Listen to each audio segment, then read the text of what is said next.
I'd like to take great pleasure in introducing John Knights, LeaderShape Global's chairman and the lead author of Leading Beyond the Ego, How to Become a Transpersonal Leader. Initially, John had a fast-track corporate career to corporate VP of a Fortune 100 company, after which he founded several businesses of his own. His life changed in 1998 when he had the opportunity to learn to coach other chief executives and to start to understand the real issues around leadership. Nowadays, his passion and purpose is to support leaders on their journey to become excellent transpersonal leaders. Today's webinar will familiarize you with the value of taking the journey towards transpersonal leadership, as well as giving you a practical sense of how to embark on it to gain the benefits for your own organization. So I will now hand over to John and look forward to this webinar. So why this book? Two main reasons. First, we're not getting the right leaders running our organizations. And second, our fast-changing world requires a new kind of leader, a more complete leader. This book is packed with detail and new learning. So join us for the next hour for a whistle-stop tour of the transpersonal leadership journey.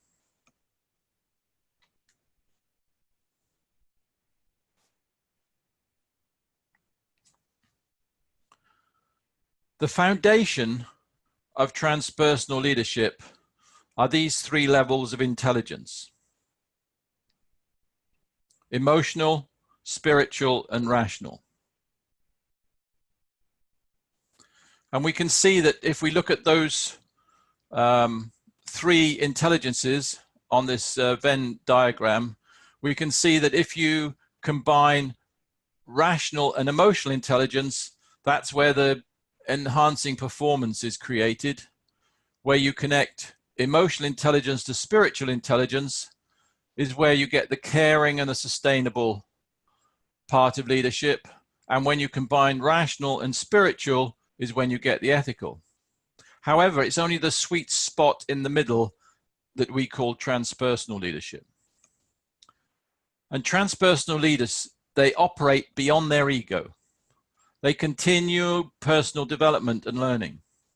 They're radical, ethical, authentic, while emotionally intelligent and caring. They create performance enhancing and sustainable cultures. Quite a tall order.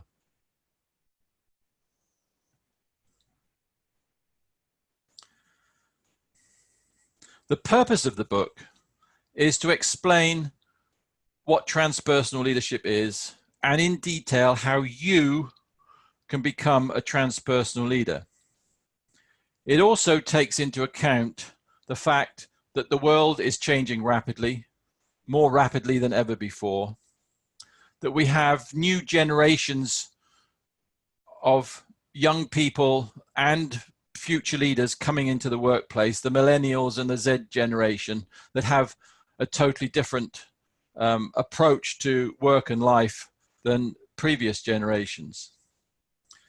We have globalization, which means a whole different attitude towards multiculturalism. We have many changes in society. Diversity is moving very fast, and of course, women in the workplace are an important issue. And in addition to that, we have and need a new way of learning.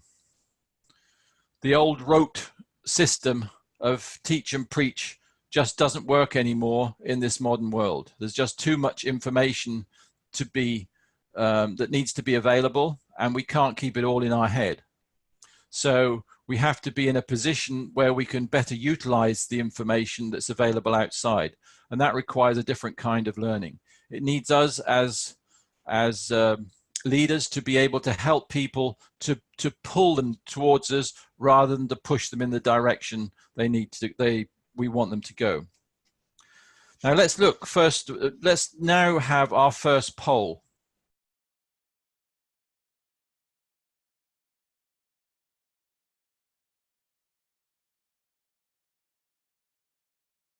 So what this is saying is, yes, there is going to be a big challenge around artificial intelligence, but also we need to think about the multi-generational organizations and societal attitudes, which are largely behavioral issues and issues around ethics and values.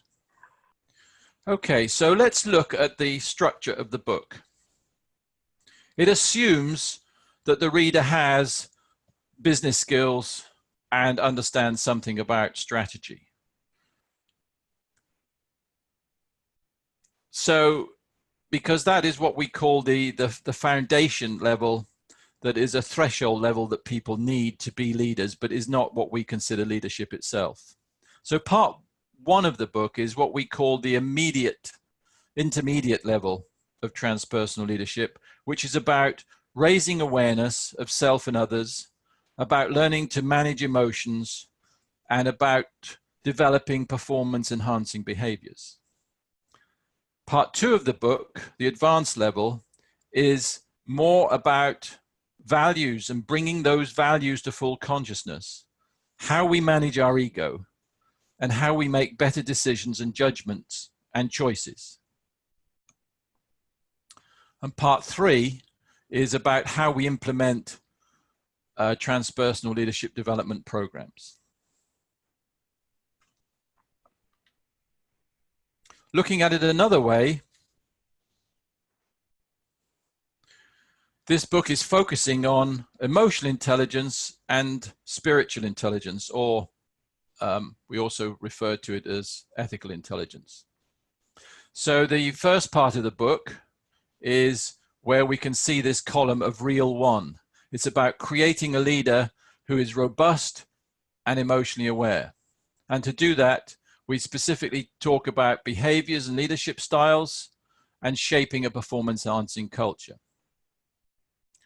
Part two of the book, which is where we can see Real 2, the mnemonic that we use, Real, that we at the end of the second part of the book, we will have created, if the individual follows the program, a radically, ethically authentic leader. And to do that, we discuss values, ethics, and judgment beyond the ego for the greater good and embedding an ethical culture. We can look at it in a third way. The journey, the entire journey, is split into 17 modules. The first 7 are part 1 of the journey, the intermediate, and 10 steps for the transpersonal part, the advanced part of the journey.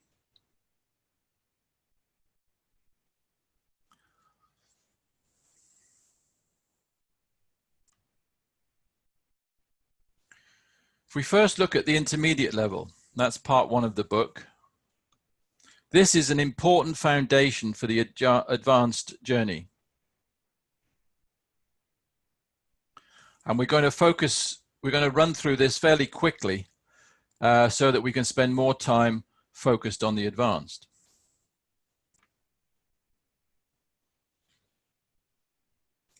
The first thing to remember is that we humans today are basically born with the same brain as Stone Age man, both men and women. We're programmed for survival and crisis. We're continuously rewired, though, through our lives. And that may be through education, but it's also through experience, which is often serendipitous and by chance. We also have a tendency to go back to default, to what is our instinct. So a typical leader will go back to wanting to know everything and telling people what to do as a default. And this, I'm sure all of you can think about when you're in a stress situation or when you're angry, when you're emotionally hijacked, that's the kind of state that you might revert to.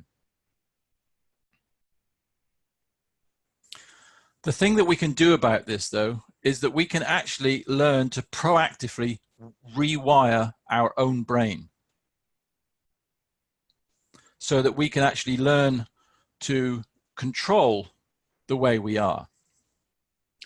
Now, that doesn't mean that we change our personality, not at all. But what it does mean is that we learn to manage our personality more effectively. And that will help us to move away from this Stone Age default, which is to amplify the negative, to do more of the same, to prepare for the worst and exhibit powerful emotions, which are fine in a situation of survival and crisis, but that is not generally how we, the state that we are living in today's modern world, specifically as an organizational leader. If we look in more detail about how to manage our emotions, I want to show you just 4 important parts of the brain that are involved in emotional management. The first part is the thalamus, which receives our senses, the stimulus from our senses, so from sight, from hearing, from touch, etc.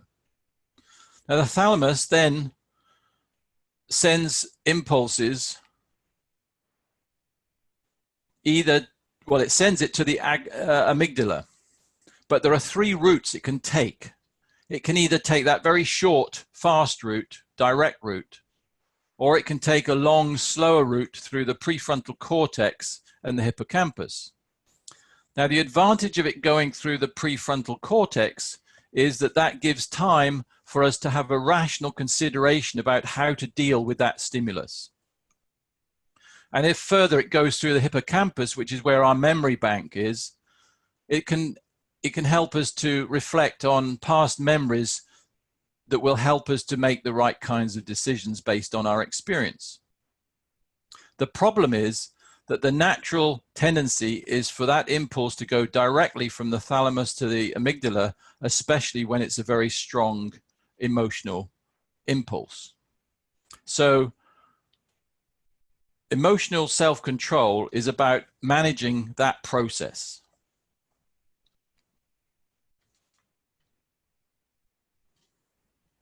Now, emotional intelligence is a science of managing emotions. It's well documented, it's well known, and it's discussed in detail in this book.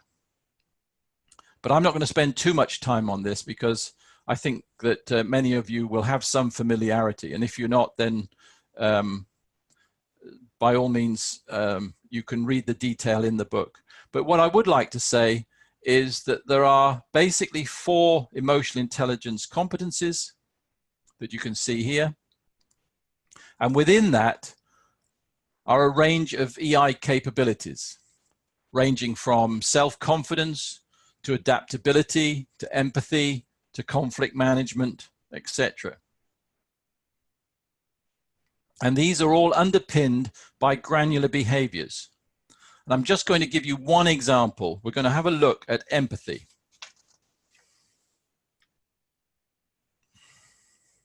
So this is what we call the empathy circle. And there are basically 4 granular behaviors attached to empathy. The first, in the top right-hand corner there, is to listen attentively. Now, this is something that most leaders will know today that is very important to do. Whether they do it when they're in action, that's another thing. But most people are aware of the need to listen attentively. And there are certainly many techniques one can use to be able to achieve that. The second one, though, demonstrate an awareness of feelings, which is basically the feedback that you've heard, is something that most leaders do not do. And in fact, we found that this is the #1 development need amongst all leaders, is to feedback what you've heard and show that you're aware of that other person's feelings. And then the third is to identify the cause of that person's perspective, of their view, and to then feedback what you've heard. So when we break down empathy into these 4 granular behaviors, we can very easily see that it's something that we can work on doing and changing. Whereas when we look at empathy in the round as a big word, as a big topic, it's very difficult to know where to start. So this is where personal self-development, either with a coach or within a team, really begins to work.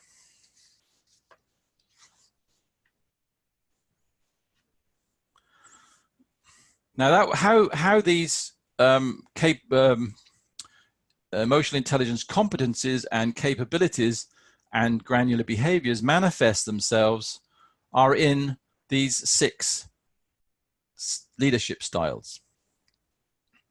And each style depends on 2 or 3 specific capabilities.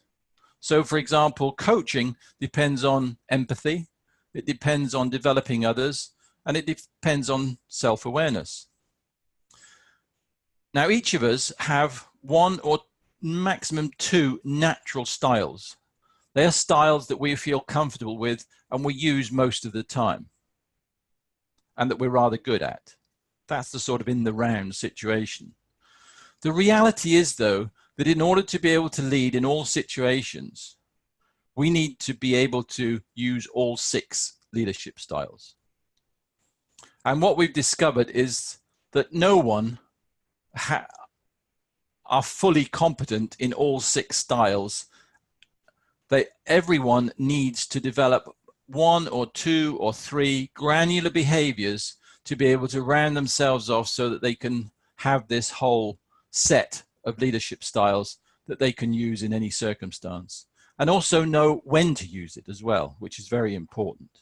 And the book goes into that into great detail.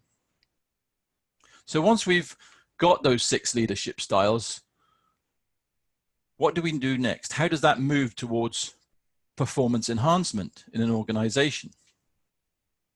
So it's about how to use those styles correctly.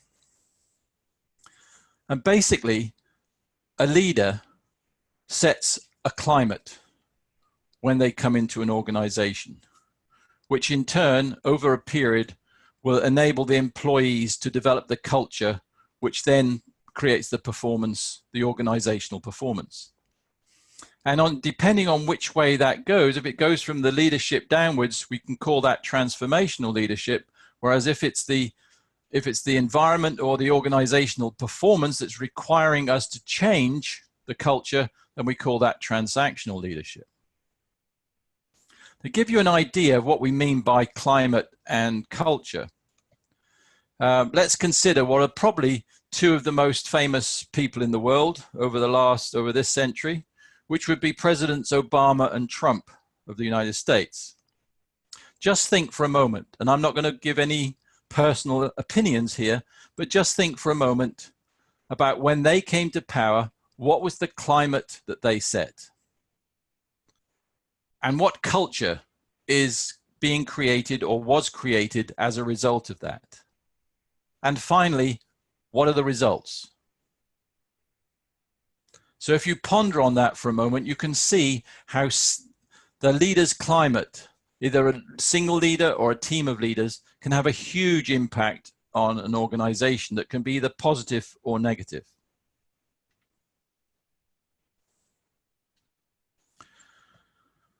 So let's look at culture in a slightly different way.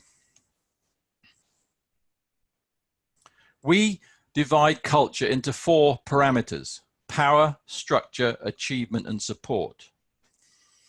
And by measuring these different parameters, we can identify what is the actual culture in an organization, but we can also identify what people would like as an ideal culture. And what we find is that in most organizations, the power parameter is too high, the structure parameter is too high, the achievement parameter is low, and the support parameters are low. So that in broad terms is where people want to change. And what we've identified almost, well, anywhere in the world and in almost all organizations is that this model that you see in front of you is generally what people want as the ideal culture. They want plenty of achievement and they want plenty of support with little power and less structure. And it's interesting that the fact that this goes across all cultures and all countries, it shows that this is a human requirement rather than a cultural or a tribal one.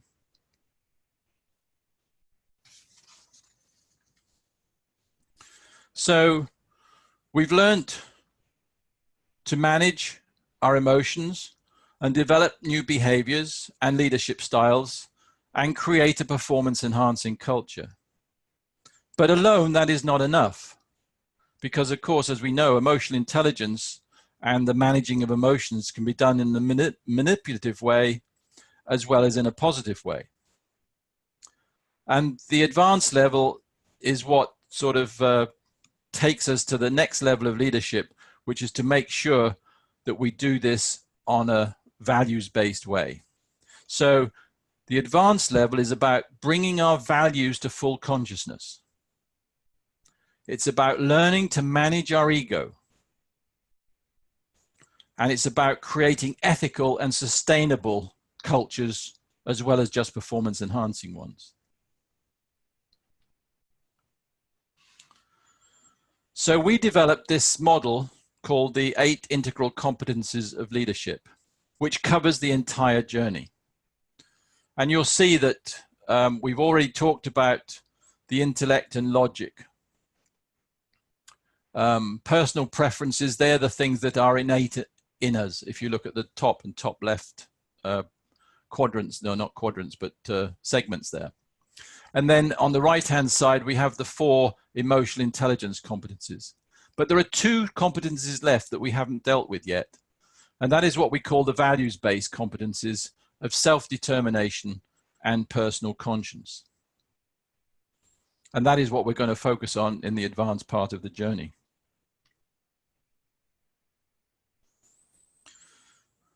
So bringing these values to full consciousness. First of all, personal conscience values. This is about who I am. And then we have the self-determination values, which is about what am I going to do with who I am. If we look at the left-hand column just briefly, we can see that there are a list of about 12 there, and there are 4 that come up time and time again when in employee studies asking what they require of their leader, what come up as the top of the list. And they're trustworthiness, truth and honesty, excellence and integrity. Not surprising. They want people to be good and true. But what we mustn't forget as leaders is that we also need those softer values: humility, vulnerability, fairness, forgiveness, etc. And altruistic love, which means love your fellow man, but excludes obviously a romantic kind of love. So these are the list of values that on the left-hand column that we've found are the most important for a leader. They're not exclusive. There are many other values that people can add and may have their personal favorites. If we look on the right-hand side, we can see these self-determination values. So these are all action-oriented. And you might call this or we call it anyway, the ultimate leadership competency. Because without this, we can't put our values into action. And that is often what's missing in leadership.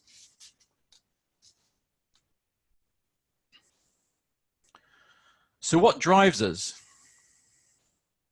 If we look at the cat and the mouse and the imagination that actually I'm a lioness capturing a wild beast, a wildebeest maybe even, it's possible that our ego can run wild and we can believe that we're better than we are, or that we're more important than we are. And there are 4 main drivers that allow us to do that. And these are power, prestige, recognition, and reward. So bear in mind that ego, by our definition, is that part of ourselves that is based on our self-image and only interested in our own personal benefit. So based on that, let's now move to pole 2.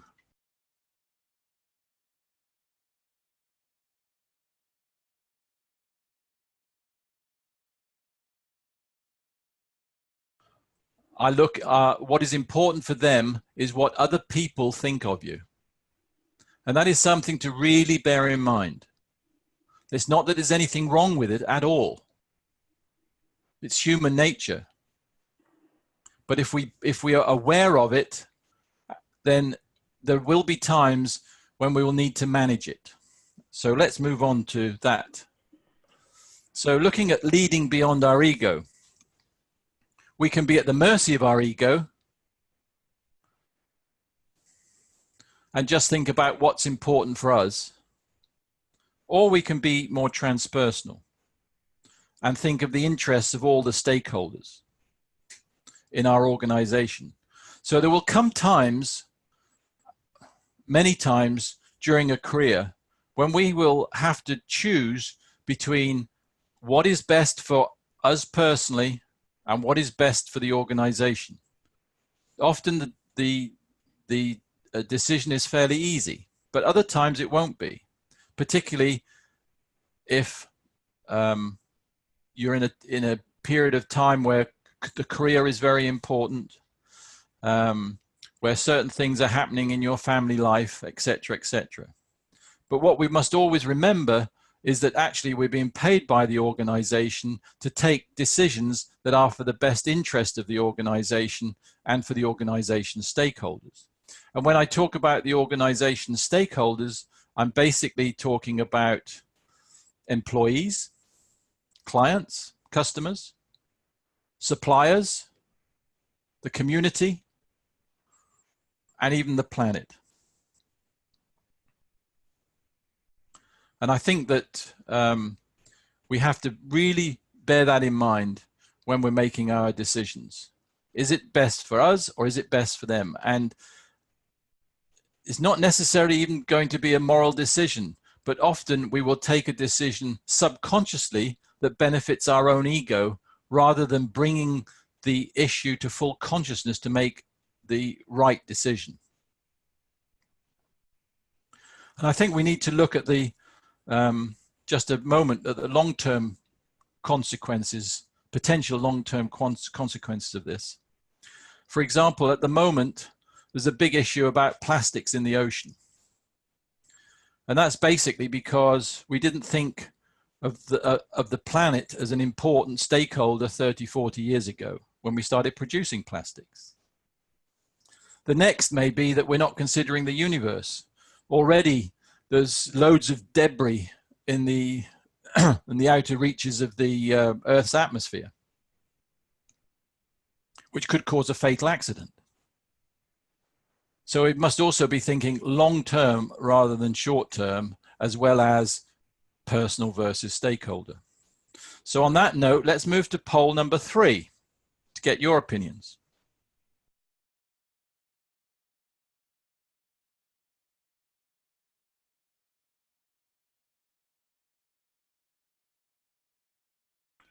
In our experience, the private sector tends to choose customers as number 1. Public sector often chooses employees as number 1. And I think what's also interesting is that nobody has chosen shareholders, yeah, which is what's taught in business school. That's right, absolutely. Which maybe we're moving forwards in some ways. But what is important is that the community and the planet is there are quite a material portion of people who consider those 2 areas the most important, and just maybe a few people think the senior executives. But I think this is really important to just think as a bear in mind. It's an exercise you can do in your own organization. What we find is that when we get a group of leaders together and we ask this question, it's usually something they've never considered. And often in a team of leaders, you'll get everybody having a different view, which is makes for a very interesting discussion, especially when most of them have already agreed on the vision and strategy of the organization. So in order to do this, we need to be making good decisions. So how do we make good judgments and the best decisions? Well, one of the things that's really important to know is that there are 5 decision-making processes in our brain.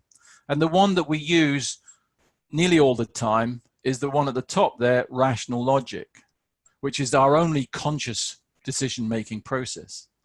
The reality is, though, that most of our decisions are made subconsciously, and we use our rational logic to explain or justify the decision. So it's really important to know how we're making our decisions. It can be through intuition, which is based on our personal experience. It can be instinct, which is based on our innate DNA, and one can say the experience of our forefathers, maybe. Or it can be through insight, which is an external but voluntary stimulus that suddenly comes to us, maybe in the shower. And then the fourth one, which is really important, is our ethical philosophy. There are three basic choices in ethical philosophy. Do we base our philosophy and our decision-making on integrity? Do we base it on social conscience? In other words, what's important for the people around us? Or do we do it based on the rules? And interestingly, in research and studies that have gone around the world and hundreds of thousands of people, about a third of the population choose each of those three. So this is a really quite complex subject, but it's also really important for a leader to be able to understand and to bring those unconscious processes to as much consciousness as possible. Because in each of those processes, there are biases and prejudices. And we must unearth those if we're going to make the right kinds of decisions. Quite often, we use the term gut instinct. Well, it's a lot more complex than that. And there are always, and where some people will think that, always go by your gut instinct. That's not always right, because there are quite often prejudices and biases built in, which we need to understand and to be able to extract before we make the final decision.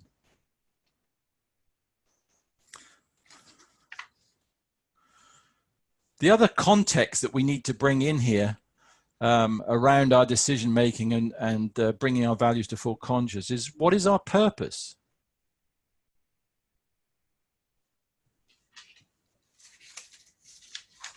If we look at this diagram, we can see that purpose is at the pinnacle.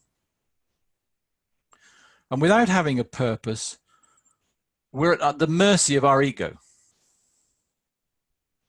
So the first thing that we need, looking from at the bottom, is we need to be in the right environment. If we're not in the right environment, then it's very unlikely that whichever organization we're in is going to have a purpose or anything that is aligned with our own purpose.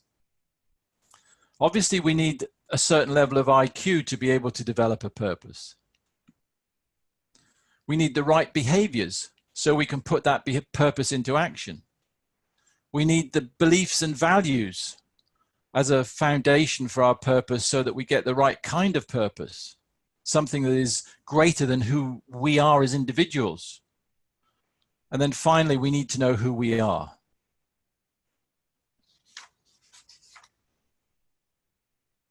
So if we move on and look a little bit more into purpose, I want to just give you a few minutes to read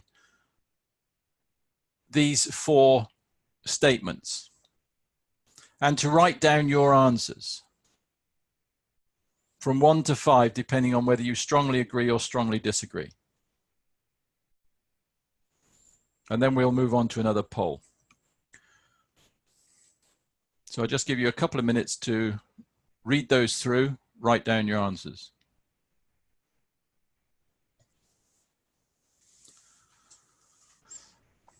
So let's move on to the next poll.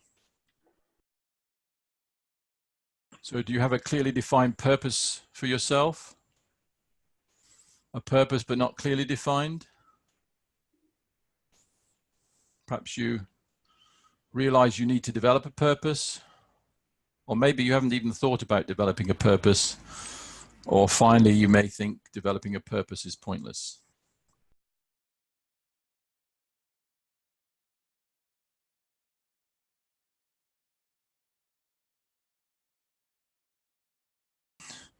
we've discussed a few of the elements on the journey. Obviously, there are many other elements and steps that we have not had time to discuss in this short webinar.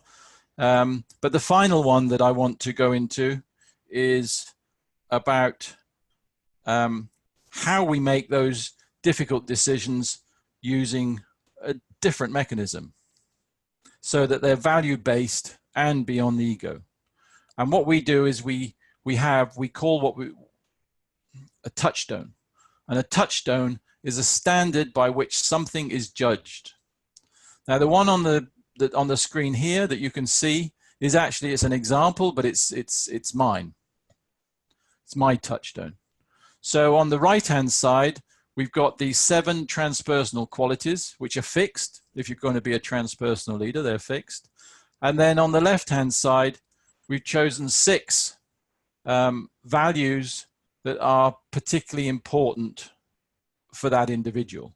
It may be, you may have 5, you may have 7, but 6 is about the right kind of number that you can hold on to without it becoming too complex an exercise.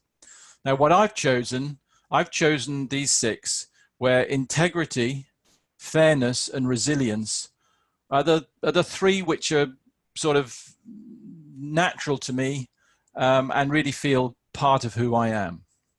And the others, humility, altruistic love, and courage, are the 3 that I particularly aspire to, that I work on, that I really want to be better at. And they're things that I perhaps sometimes forget about if I'm not conscious about it. So it makes it a very important exercise for me. So if we move on to, let's have a look at, so what is a good touchstone for you? So we have the right-hand column completed, and now we can see about filling in the left-hand column. We've split personal conscious values into the hard and the soft values that I discussed before. And we've got the self-determination values, which are on the right-hand side there.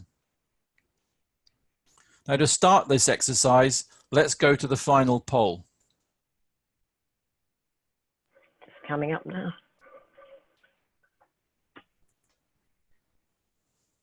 So from each of the following lists, 3 lists, choose 2 values which you believe are the most core to who you are or aspire to be. You can scroll, sorry. Yeah, I was just going to say you can scroll down to see the rest of the options for the 3 sections. There's the results. Let's share those. Okay, so if we look at section 1, we can see that integrity is by far the most important to you guys. Section 2, consciousness, but quite high on fairness and humility. Interestingly, quite low on vulnerability. That's a very, we don't have time for it today, but that's a very interesting subject to discuss, which of course is handled in the book in quite some detail. And then section 3, purpose is the highest of those self-determination values, followed by motivation and drive.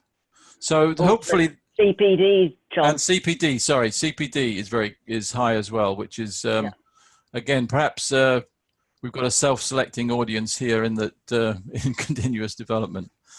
But I think that will hopefully just give you a little insight into how to develop a touchstone and how that can help you make decisions that are consistent with your own core values and with becoming a transpersonal leader. So I'll stop sharing that now and we can move towards the last section.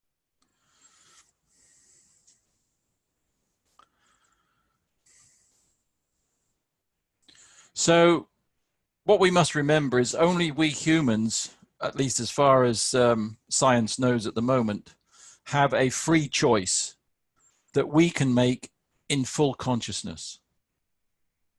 So let's take full advantage of that ability that we have. Let's use it for our families, our organizations, for the planet, and yes, even for ourselves. Thank you very much.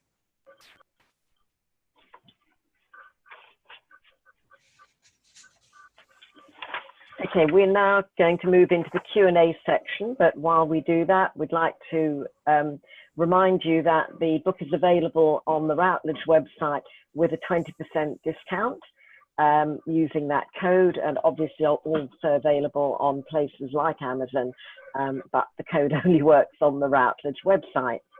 So we'll move towards a Q&A section now.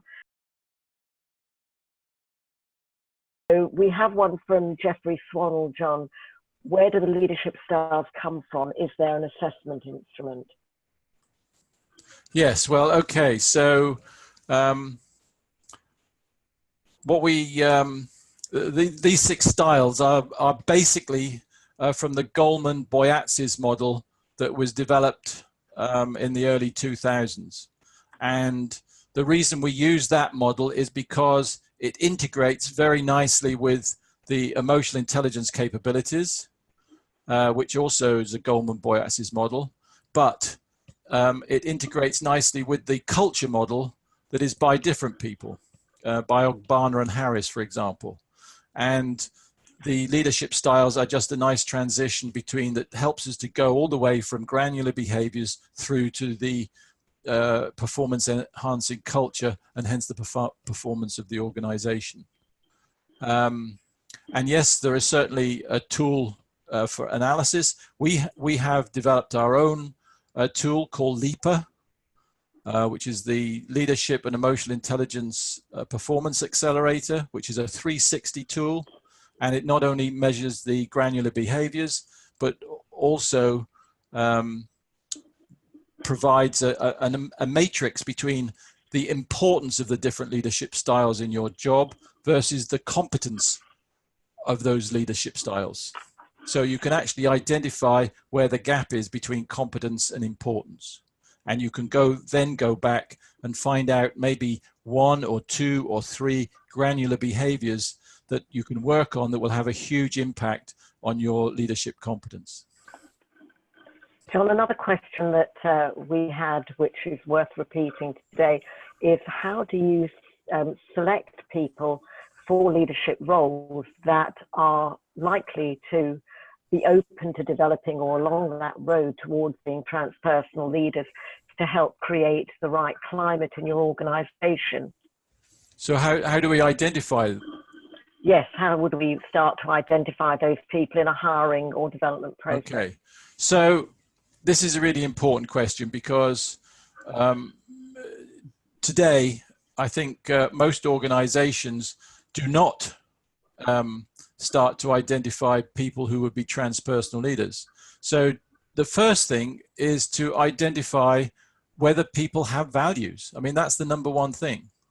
And secondly, to identify that they're not a sociopath, because the problem is that many people who are good at getting to the top are able to do it without good values, and sometimes without particularly good emotional intelligence as well, although some are able to use that emotional intelligence manipulatively. So I would say that to make sure that assertiveness, for example, that people like does not turn to being aggressive, and that political intrigue and sophistication is not what gets people to the top, but actually competence in leadership, so that when people get to the top, they're actually good leaders. And that's something that's really failing today. Could you give an example of how a new leader coming into a role impacts the climate so quickly that a different culture results quite rapidly? So let's think of perhaps the 2 most famous people in the world at the moment, I guess, and that's Presidents Obama and Trump. And you can just think about what was the climate they set when they first came in to becoming president. What were the things, what were the behaviors they did, what were the things they were saying would happen, et cetera, et cetera. And how does that played out? how is that changing the culture of not only the administration, but of the country? And also, what were or are the results of that? And we can see two different people. I'm not going to make any opinions here, but you can see two different people who are both, the top leaders of the free world, so to speak, and they have totally different approaches to setting a climate. They may not even aware that they were setting a climate, but they certainly have done.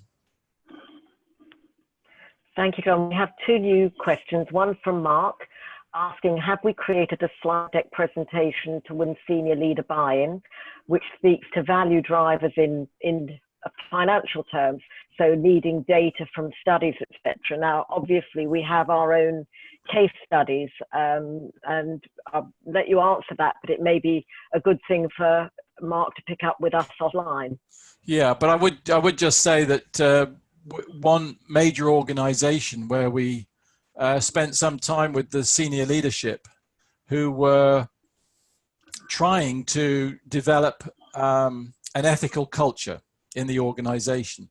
They weren't sure exactly how to do that, or even how they were going to convince the people that in the organization that it was important. And they'd done all this sort of the compliance stuff. They did all the box ticking and et cetera, but they didn't feel that people were really buying into these things. So when we held these series of workshops, what we were basically asking them to do is to tell us, so what would an ethical culture look like? And they created about 14 or 15 statements that they thought it would look like. And then we asked the question, and how many of these are good for business? And the result was all of them. Now that case study is in the book, but I think that is just something that shows that we were able to move away from pure pounds and dollars, and that the value drivers have to be also about the long term. So yes, in a word, we do have a kind of slide deck. We do have an approach. We do have a methodology for doing that. And we'll be happy to speak to you offline about it as well, Mark, if you want some more specific communication. So we've now got a question from Bev asking, what is the process to be followed when the leader espouses the right values but doesn't live them? So in other words, they don't walk the talk. Well, that's I would say that's quite a common problem. And if they're at the top of an organization, the senior leaders, then I guess it's really only the board of directors who can correct that. That's one of the problems, is that quite often boards of directors are just not informed well enough about these kind of things, about how to check up on these things. If people are at a lower level in the organization, then we have to have systems in the organization so that part of the assessment or appraisal system, or whatever you want to call it, has to include not only the objectives, the business objectives to be met, but also the behavioral objectives and the values objectives.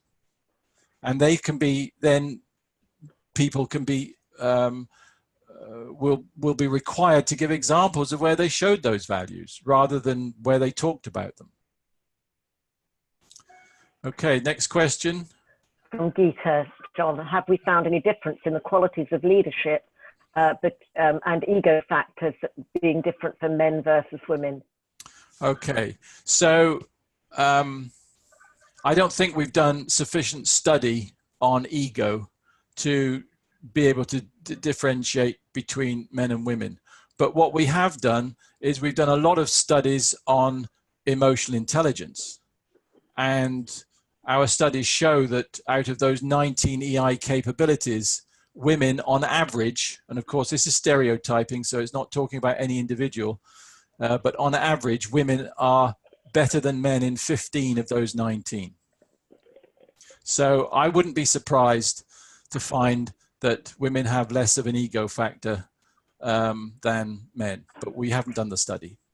But also we found that women are generally lower in self-assurance, self-confidence than men, and that potentially could be linked to ego.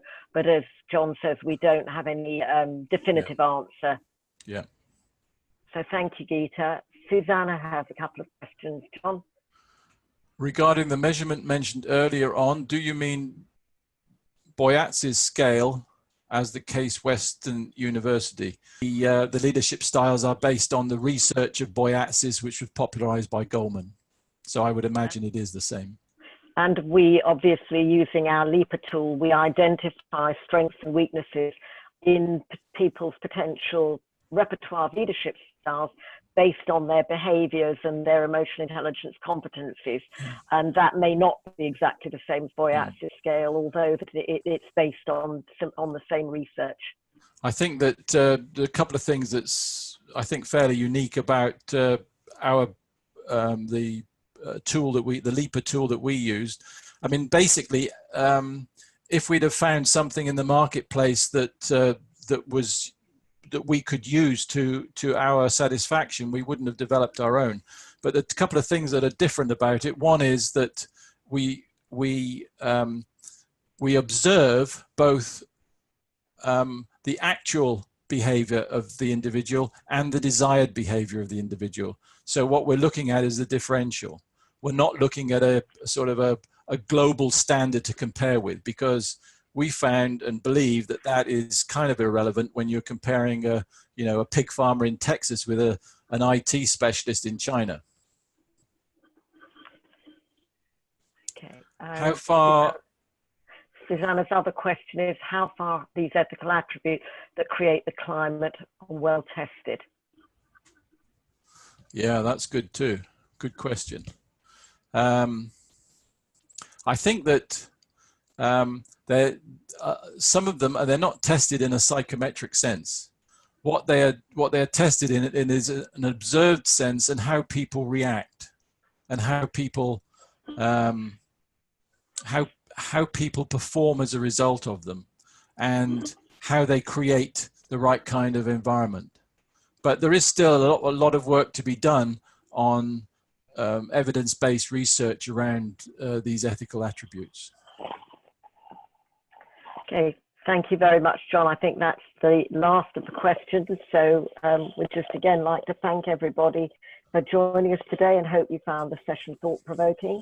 John, do you want to put the final slide? Put the sign on, yeah, sorry. Yeah, just to say these are some of the endorsements and feedback we've had on the book. And we hope that we'll hear from you again, and that you'll give us your feedback. We look forward to you attending future webinars. Thank you very much for your attention this afternoon. Thank you very much. And goodbye. Have a nice evening, or a nice day, as the case may be.